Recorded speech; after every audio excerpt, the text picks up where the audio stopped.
Bangga Magelang berikan solusi. Ruang rambutnya Wong Magelang, merumuskan visi di Magelang TV. Hanya di Bangga Magelang, ruang rembuknya Wong Magelang. Selamat jumpa pemirsa, bagaimana kabar Anda? Bekerja ataupun menempuh pendidikan di luar mungkin menjadi cita-cita bagi sejumlah orang. Dan kali ini kita akan berbincang seperti apa peluang mencari pendidikan dan juga beasiswa dan kesempatan bekerja di negara Thailand. Kita akan berbincang bersama sahabat saya, dia adalah seorang dosen di My Pha Luang University. Beliau adalah Mbak Ana Suwardi. Bersama saya Putra Madani pemirsa, hanya untuk Anda, inilah Bangga Magelang, ruang rembuknya Wong Magelang. Merumuskan visi di Magelang TV. Hanya di Bangga Magelang, ruang rembuknya Wong Magelang. Ya pemirsa, seperti apa yang saya sampaikan tadi, kita akan ngobrol bersama salah satu sahabat saya, perempuan cantik, menginspirasi. Beliau adalah dosen di Thailand, orang Indonesia tapi bisa menjadi dosen di sana. Kita akan mengupas tentang seperti apa kisahnya bersama Mbak Ana Suwardi. Halo Mbak Ana, apa kabar? Halo Putri, alhamdulillah kabar baik. Terima kasih. Alhamdulillah. Aku senang sekali bisa ketemu Mbak Ana hari ini setelah sekian lama, nggak tahu ya, sudah berapa purnama melewati. Mbak Ana betul. ini sebagai dosen humanity di universitas lebih apa Mbak tepat- tadi? Ya, lebih tepatnya di sini nama fakultasnya School of Liberal Arts Oh, di oke. salah Liberal satu art. universitas di bagian utara Thailand. Namanya universitasnya My Pha Luang University. My Pha Luang Uh, University. Iya, kampus tempat saya bekerja ini merupakan salah satu kampus yang medium language-nya secara official menggunakan bahasa Inggris. Jadi berdasar internasionalisasi. Oke, bagus. Sudah berapa lama Mbak Ana di Thailand? Untuk di kampus ini saya sudah bekerja tepat 3 tahun bulan lalu. Wah, sudah Iya. lama juga ya. Sudah lama. Oke. Di universitas itu, berarti sebelumnya apakah ada pekerjaan lain di tempat sebelumnya? Sebenarnya saya pertama kali ke Thailand, artinya mulai tinggal di Thailand itu dengan skema beasiswa. Oke. Sarjana Oke, di oke. kampus yang berbeda. Di kampus yang berbeda, saya Baik. mendapatkan beasiswa untuk studi lanjut di Fakultas Ilmu Sosial dan Politik. Ya, yang masih saya tekuni dan belum juga selesai. It's okay, nggak apa-apa. Itu hanya waktu aja kok, bentar lagi. Jadi Mbak Ana ini sebenarnya memulai karir, kalau boleh dibilang ketika sekarang sudah berkarir di Thailand itu dari mahasiswa ya, berbekal Iya, beasiswa, kemudian jadi mahasiswa di Thailand gitu. Beasiswa apa waktu itu Mbak Ana? Beasiswanya murni dari kampus tempat saya belajar. Jadi jadi tidak terkait atau disediakan oleh penyedia dana outsider gitu ya. Jadi tidak dari pemerintah, tidak dari pihak penyedia dana beasiswa pendidikan swasta misalnya, seperti skema-skema beasiswa yang lain. Jadi yang saya dapatkan memang dari si kampus tersebut. Karena memang trennya di Thailand memang beberapa kampus memiliki program-program internasionalisasi, sehingga mereka banyak universitas di Thailand yang menawarkan Beasiswa. mahasiswa asing. Ya, mayoritas memang sejauh yang saya tahu untuk program pasca sarjana. Oke, untuk program pasca sarjana. Jadi dari tahun kapan Mbak Ana berada di Thailand? Saya tepatnya Januari 2017 terbang ke Ya, Thailand. oke. Kemudian 2017. Ya, saya ambil pekerjaan ini di akhir tahun 2017. Berarti itu diperbolehkan ya Mbak ya bagi pemerintah Thailand? Cuman memang saya harus mengganti visa. Jadi Oke. visa saya sudah secara official visa untuk yang bekerja. Jadi saya give up visa studinya. Tetapi dengan berbagai kondisi, jika secara institusional, jika Anda diperbolehkan atau disetujui permohonannya kepada dari pihak universitas tempat Anda belajar, nah itu Anda bisa meneruskan studi Anda. Jadi memang secara peran utama saya di sini memang untuk mengajar ya, betul, karena visanya untuk itu akhirnya. Wah, luar biasa sekali. Jadi sebenarnya kesempatan dimulai dari, mungkin kita membahas tentang beasiswa atau belajar dulu ya Mbak ya. Tentu ini menjadi salah satu yang sebagian orang idam-idamkan, bersekolah di luar dan dibiayai pula gitu kan. Dan itu memulainya gimana Mbak Ana waktu itu? Oke, kalau untuk di Thailand ya, sejauh pengalaman yang saya miliki, ada salah satu skema beasiswa yang sangat cukup terkenal, terutama pada ruang lingkup negara-negara, itu dari pemerintah Thailand sendiri. Let's say semacam Kementerian Pendidikan. Jadi mereka punya skema melalui ASEAN Network, kalau saya tidak salah, itu mahasiswa-mahasiswa di Asia Tenggara bisa berkuliah di beberapa universitas Thailand dengan skema beasiswa tersebut. Jadi ada list universitas yang berafiliasi dengan program beasiswa ini. Itu salah satu opsi. Opsi berikutnya seperti yang saya tempuh, itu melalui beasiswa kampus itu sendiri. Kampus tempat saya bekerja sekarang, mereka memiliki beasiswa tapi sifatnya parsial, tidak full. Jadi parsial itu untuk biaya kampus, untuk biaya kuliah ini. Biaya kuliah, jadi biaya hidup ditanggung sendiri. Tapi memang sedikit informasi, biaya hidup di Thailand juga relatif terjangkau. Ini yang menarik ini.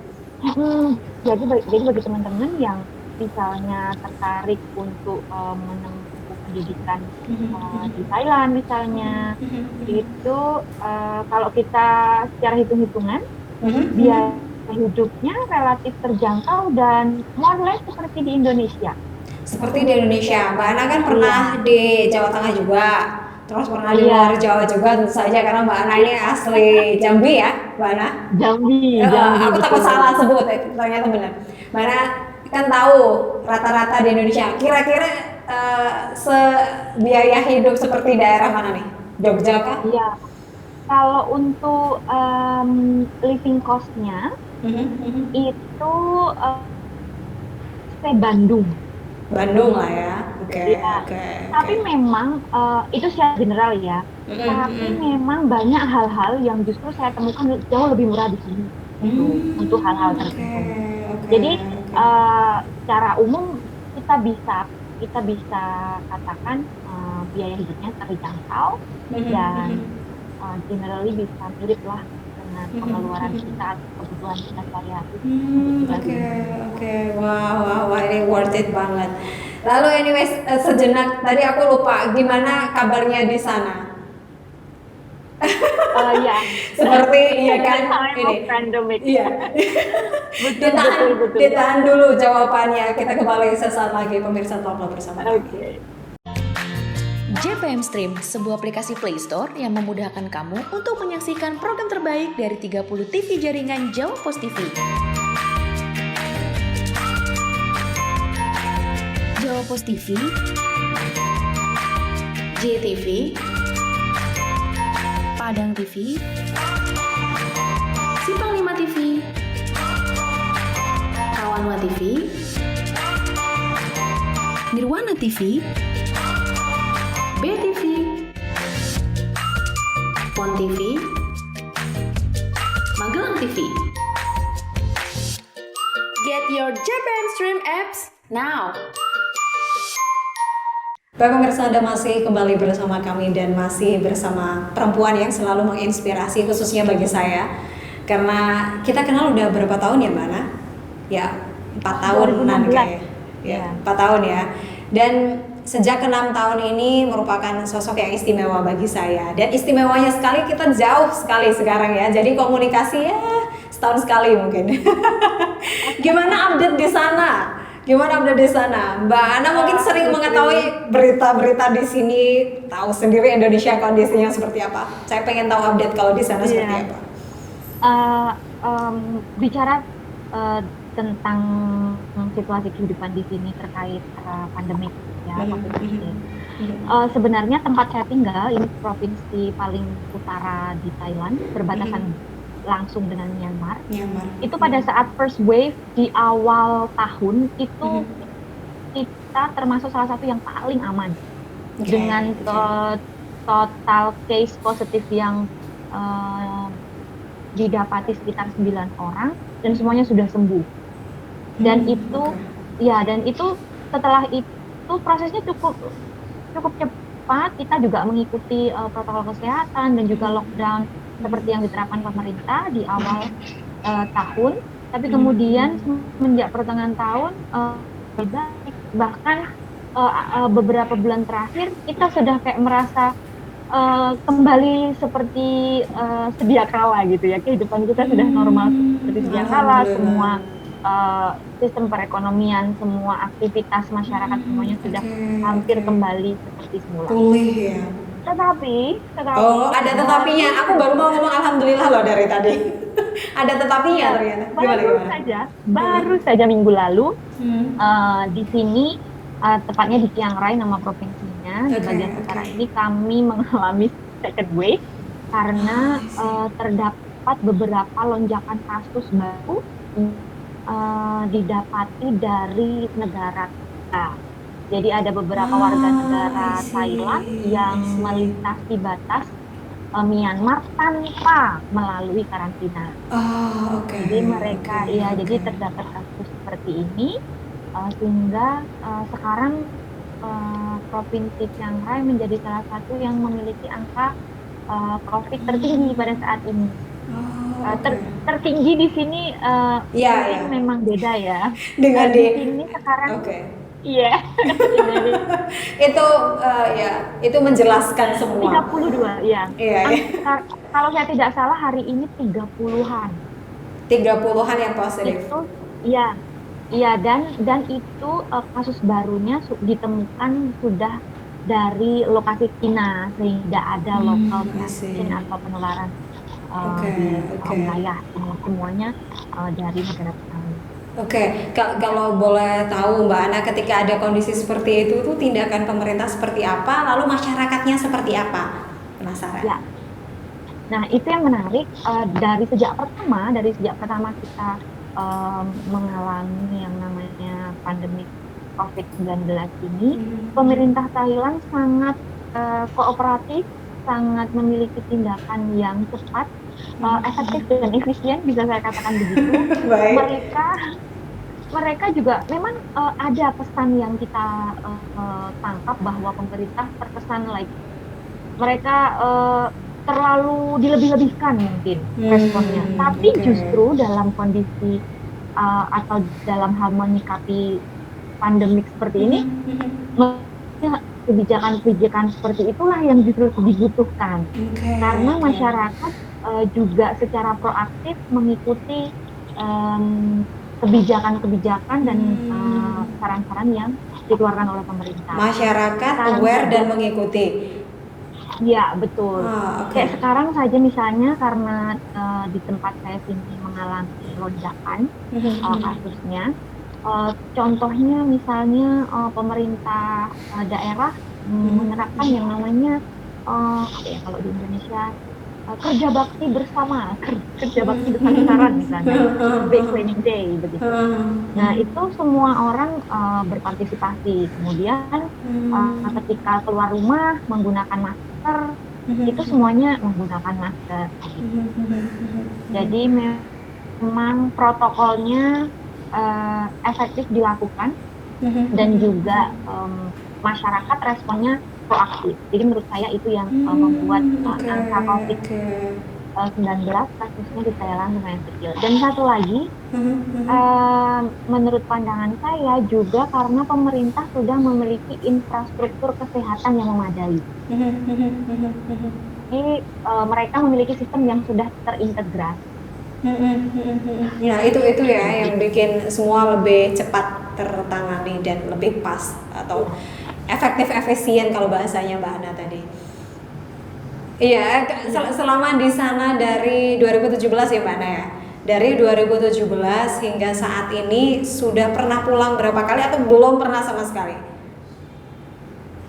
Oh, sudah tahun pertama itu saya masih warawiri ke Indonesia. Oke. Tapi semenjak sudah mengambil pekerjaan ini memang tidak terlalu frekuent, tahun sekali atau kadang keluarga yang titip ke sini. Oh, senang ya. Apa sih tentang Indonesia yang menurut Mbak Ana tuh membanggakan sekali ketika Mbak Ana di sana sebagai orang Indonesia? Beberapa simbol budaya ya, seperti ketika saya memakai batik, orang langsung aware, oh ini batik. Oke. Ya. Tapi mungkin kalau dari misal saya lagi di tempat umum, orang tidak secara otomatis mengetahui kalau saya orang Indonesia. Jadi ya saya nggak tahu, mungkin fitur muka saya seperti itu adanya. Agak inilah ya blasteran. Iya. Ya, jadi Mesir gitu ya, Turki Mesir gitu ya. Jadi orang-orang sering salah menganggap saya dari negara lain. Tapi kemudian ketika saya berusaha bicara bahasa Thai, Oke. Gimana sih adaptasi dengan teman-teman yang berada di Thailand? Untuk kehidupan sehari-hari di sini, memang ini adalah bahasa ya. Penggunaan bahasa Inggris memang rasa nyaman ketika dalam ruang lingkup kampus saja. Tapi ketika sudah di luar, memang mau tidak mau kita sebagai pendatang, let's say, yang harus adjust dengan situasi masyarakat tempat. Jadi yang mayoritas memang menggunakan bahasa Thai. Dan di Thai-nya kalau kita bandingkan dengan Bangkok sedikit lebih pelan. Jadi itu yang memudahkan kita orang asing berusaha memahami. Oke. Iya. Kalau di film-film itu kan kebanyakan Bangkok ya Mbak Ana ya? Iya, mereka lebih dari kota dari. Oke. Butuh berapa lama Mbak Ana mampu menguasai bahasa? Kalau menguasai bahasa Thailand sampai sekarang pun saya belum menguasai. Tetapi artinya untuk keperluan kehidupan sehari-hari berkomunikasi ringan gitu ya? Ya, berkomunikasi ringan seperti dengan sekitar, misalnya kita belanja, kita pergian kemana-mana, itu ya sudah cukup bisa. Ya, sudah bisa berkomunikasi. Itu yang penting ya Mbak ya untuk survive di sana. Untuk survive saja. Bahasa aku juga gitu. Sudah sifatnya bahasa resmi, speech, meeting, nah itu saya mulai harus berpikir untuk memahaminya.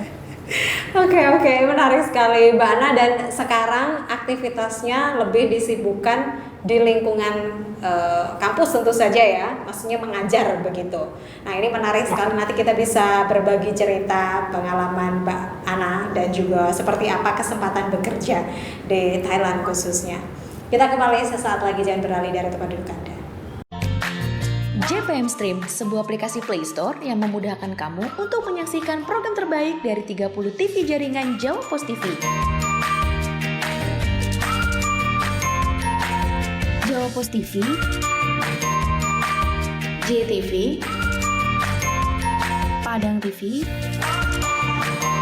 Simpang 5 TV, Kawanwa TV, Nirwana TV, BTV, Pon TV, Magelang TV. Get your JPM Stream apps now. Ya pemirsa, Anda masih bersama kami dan kita masih ngobrolin yang seru-seru.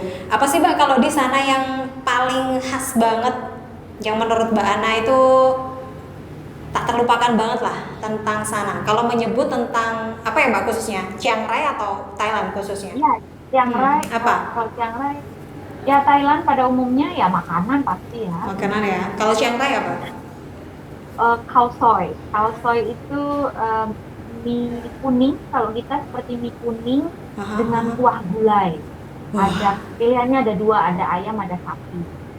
Terus ditaburin dengan irisan kol dan Aha, juga pickle ya apa ya? Oke, oke. Oh, Kayak oh. gitu. Ya. Dan memang ya kita tahu lah ya, memang kalau Thailand itu masakannya ya populer juga kan di tempat kita gitu. Jadi nggak jadi masalah ya Mbak ya tentang makanan atau adaptasi tentang keadaan atau lingkungan di sana. Satu lagi yang paling ketika kita meninggalkan Thailand yang paling akan kita kangenin menurut saya pasar malam. Hah? Jadi Kenapa Thailand pasar itu, malam? iya dimanapun Anda berada, tidak harus pakai event tertentu. Pasar malam selalu ada di Thailand dan mereka itu sangat terorganize pasar Baik, malamnya. baik. Selalu ada. Ini seolah mengingatkan Selalu. kalau di Indonesia kan season tertentu itu tadi ya.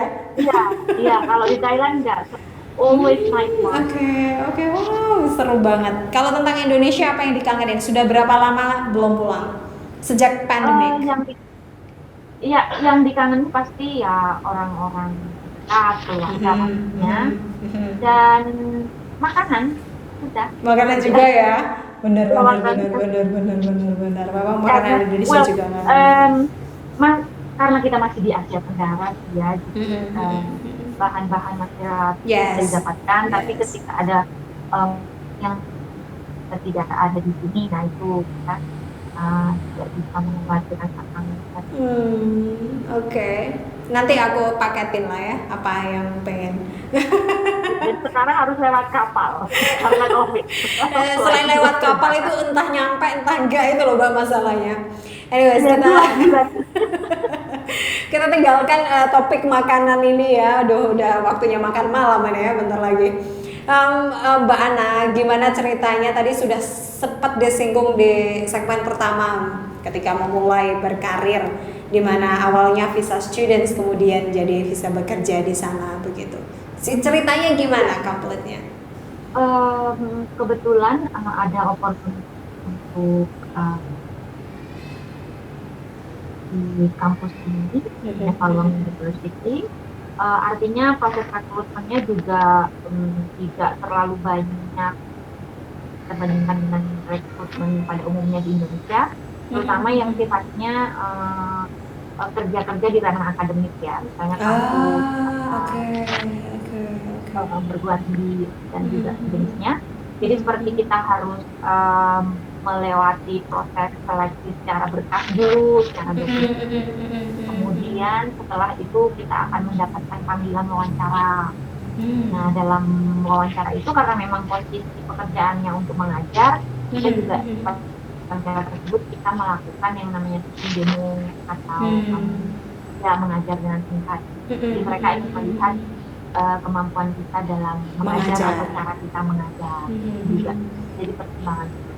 Dan di beberapa posisi misalnya mereka akan prefer artinya memang tergantung kontrak kerjanya ya, tergantung posisinya, posisi yang ditawarkan. Kalau posisi yang ditawarkan seperti saya misalnya sebagai dosen full time atau dosen tetap begitu, mereka akan lebih prefer meng-hire orang-orang yang memang mau punya komitmen jangka panjang.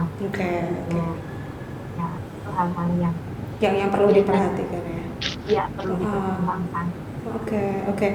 Kalau Mbak Ana mungkin bisa bercerita kepada saya dan juga teman-teman yang menyaksikan ini, apa yang perlu dilakukan atau apa yang perlu dipersiapkan dalam menyambut opportunity bekerja di sana sih Mbak? Kayak mungkin tips-tips gitu. Ya, mungkin ada paling tidak 3 hal ya. Yang pertama, pengetahuan kita tentang dokumen. Jadi dokumen itu meliputi baik dokumen internal kontrak kerja kita dengan institusi tempat kita bekerja, atau dan juga dokumen kepegawaian atau dokumen izin tinggal dan izin kerja kita dan izin kerja. Jadi kalau kita bekerja di sini kita harus memiliki visa dan juga work permit atau izin kerja. Itu kita harus mengurusnya di dua kantor yang berbeda. Yang satu kalau untuk work permit itu seperti dinas tenaga kerjaan begitu, dan kalau untuk visa ya itu di administrasi. Yang pertama tentang dokumen, kita harus aware, kita harus baca semuanya sebelum kita memang ada tangan kontrak. Nah, yang hal lain adalah tentang bagaimana kita adjust situasi kehidupan kita sehari-hari. Nah, misalnya, ya betul. Jadi bagaimana sudah menyiapkan diri untuk beradaptasi dengan situasi yang baru, tidak usah malu bertanya, dan juga tetap selalu humble saja, karena kita sebagai pendatang ya, kita yang ya seperti orang Jawa lah, kita yang kulon begitu, kita yang nyelondoh begitu ya kalau orang Jawa bilang ya. Selagi kita tetap selalu menjaga perilaku kita, karena orang Thailand kan juga culture-nya karena memang kerajaan ya, jadi yang namanya kesopanan itu ya sangat penting. Nah, yang terakhir menurut saya persiapan yang sifatnya teknis, misalnya tinggalnya mau di mana, kemudian di tempat Anda tinggal itu transportasi memadai atau tidak, kalau tidak harus punya transportasi pribadi, apakah bisa rental dulu atau beli dan sebagainya, seperti itu. Jadi ketika hal-hal tersebut sudah dipersiapkan, ya insya Allah untuk bekerja atau tinggal di negara Thailand ya, contohnya akan mudah ya. Kalau untuk kesempatan kerja sebenarnya dibuka seluas-luasnya untuk ya bolehlah kita bilang ASEAN countries ya, atau international gitu kan Mbak di Thailand itu. Ya Thailand, saya juga sebetulnya baru menyadari itu, ternyata marketnya orang Indonesia di Thailand itu menurut golong di sektor satu pendidikan, yang kedua sektor industri tapi sifatnya yang skill based ya, misalnya insinyur, misalnya teknik, itu mereka mulai sangat membuka peluang negara-negara Asia. Keren. Terakhir Mbak Ana, apa yang mau disampaikan kepada teman-teman di Indonesia yang saat ini tengah berjuang, bukan hanya sedang berjuang untuk selalu sehat, tetapi siapa tahu ya ada beberapa orang di sana yang berusaha untuk bangkit kembali, ada yang barusan collapse mungkin, atau yang masih terus berjuang untuk mendapatkan pekerjaan. Mungkin yang bisa saya bagikan atau kita saling mengingatkan gitu ya. Menurut saya situasi pandemik ini karena memang secara global terjadi, ini sebagai pengingat sih menurut saya bagi kita manusia, yang namanya ucapan syukur itu tidak hanya semata-mata kita ucapkan secara lisan, tapi benar-benar kita rasakan begitu bagaimana banyak hal-hal kecil yang secara keseharian kita miliki itu sangat-sangat bernilai. Dalam kondisi yang susah seperti ini juga, bagi teman-teman misalnya yang masih akan bangkit, berusaha bangkit dari keterpurukan baik secara finansial, berbagai situasi yang lain, percaya saja bahwa setiap usaha pasti akan memiliki hasil. Jadi selama kita tetap menggerakkan kaki kita bisa sesuai kemampuan kita, rezeki tidak akan berhenti. Benar. Yang penting terus berusaha dan juga bergerak. Terima kasih banyak Mbak Ana atas waktunya hari ini. Keep in touch. Terus sehat selalu di sana. Amin, amin. Sama-sama. Selamat bertugas kembali. Salam buat teman-teman di sana juga ya. Baik, terima kasih Putri. Terima kasih. Itu dia pemirsa obrolan bersama Mbak Ana, dan juga kita tentu mendapatkan banyak hal informasi bagaimana kesempatan kerja maupun kesempatan dalam menempuh jalur pendidikan di luar negeri. Semoga cukup menginspirasi Anda. Saya Putra Ramadhani, sampai jumpa.